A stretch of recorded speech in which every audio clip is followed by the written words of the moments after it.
Hey guys, welcome back to the series of fixing up my half-baked tractor. I am just about finished up. In this video, we're going to be doing the final assembly. All of the parts that were ordered and in the mail, I have them now, so I'm going to reassemble the entire tractor. Then we're going to work on putting decals on and warning labels that need to go on. This will make it look like it did when it came out of the factory. Really excited about that. And then we'll do a final servicing over the entire tractor and make sure all of the oils have been changed, new filters, the air filters cleared out. Then I can finally, for the first time, start this tractor up and see how it works. There are a lot of decals and warning labels on this tractor. I had to use the parts diagram and make sure I have the right stickers in the right placement. I'm also measuring out especially some of the more noticeable stickers here to make sure I get it straight. This Kubota and the B2620, you definitely will notice if that's messed up, so I took a little extra time with that. And something I'm doing before I stick each sticker on is I'm cleaning off the surface really well, because there's a bit of dust from this tractor sitting in my shop, and you don't want that on there when you're putting the stickers on, so I make sure I clean off each surface before attaching those. Now here's the parts diagram I'm talking about. It gives me an illustration of where the sticker goes and a part number associated with that label, so I can easily reference that for placing my orders. I use this a lot when I was taking apart the tractor as well as reassembling all of the parts, and it's coming in handy again with these labels to make sure I get the right label in the right place.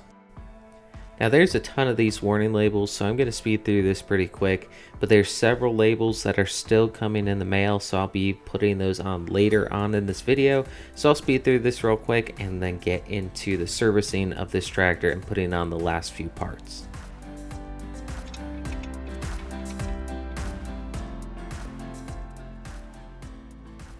Now the air filter, took this out and it's in pretty good shape, so I'm going to try blowing this out and use it just for a bit longer. It doesn't need a new one. I blew it out with the air compressor outside. It was very dusty and it cleaned up really well, so we should be good there. Next, I'll be swapping out the engine oil and replacing the filter. My filter wrench wouldn't fit on this filter, so a trick to get these off. This one was incredibly tight. You can hammer a screwdriver into the filter. It makes a little bit of a mess, but then you use that for extra leverage to loosen up that filter. Then you could just loosen it by hand after that. Now this works really well in tight areas if you can't get an oil wrench on it, and I've used that before, but in this case it would have been easy to get a wrench on here if I had one the right size. Now I'm just going to clean up the mess real quick, and then I'll write the time that's on the meter right now and the date, so I know exactly when I changed the oil and the oil filter. That way I can easily reference this in the future and know when the oil and the filter needs to be replaced.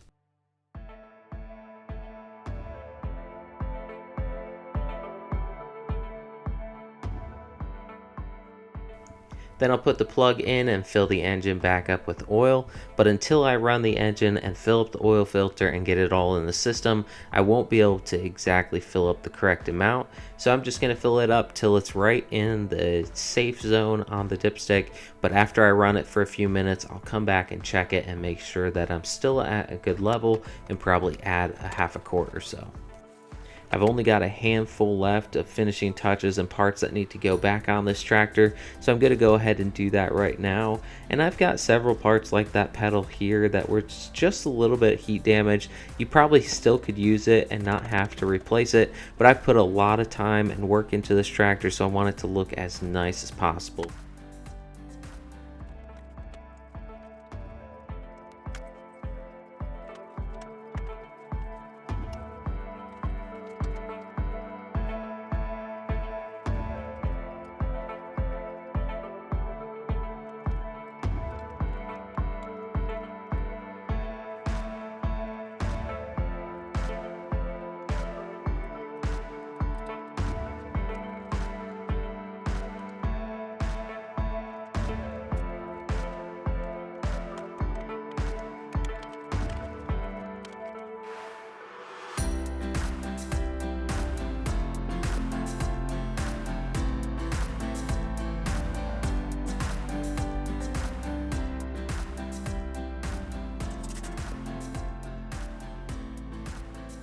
Next, I'm going to drain the hydraulic fluid and swap out the two filters for that. In the owner's manual, it doesn't say that you need to do this until around 200 hours on the tractor. This only has 156, but this was sort of exposed to some moisture. I want to make sure I get all of that out of the tractor. The oil looks really good, so I probably didn't need to replace it, but I feel better knowing exactly when this was serviced. I can mark this on the filter and know in the future, in the next 200 hours, I can check it again and make sure everything's good. On this tractor, there's 3 drain plugs for the hydraulic fluid, so after I drained each of those locations, I'll put the plugs back in and then I'll remove the filters. And on this, both of the filters were easily taken off by hand. I didn't need a wrench or anything, and that's how they're supposed to be. You're supposed to go to where it's just snug, it makes contact, and then you tighten it another half or 3/4 of a rotation around, and that's plenty. But the engine oil filter was a whole lot tighter than it probably should have been. You couldn't remove it by hand, and so I ended up using that screwdriver trick to get a little more leverage. I'll fill up the hydraulic fluid and then I'll have to come back and check it after I run and put on the front loader, because I will need to fill it up a little bit more. I don't know how much has leaked out of that front loader, and it will take a bit extra hydraulic fluid. Now I'm going to do the first test run. It starts right up.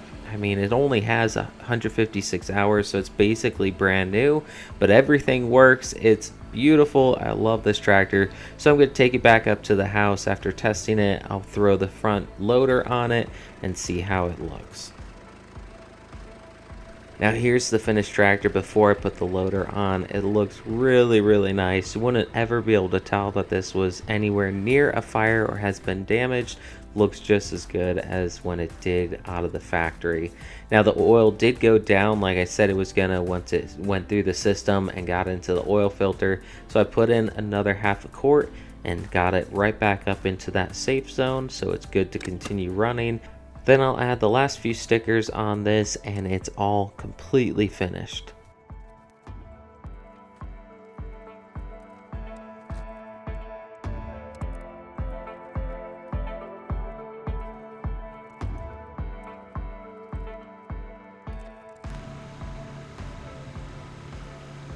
Now I'll hook up the front loader and I'll pull out my old tractor to lift this up into place and get it ready to pull the new tractor in and hook everything up.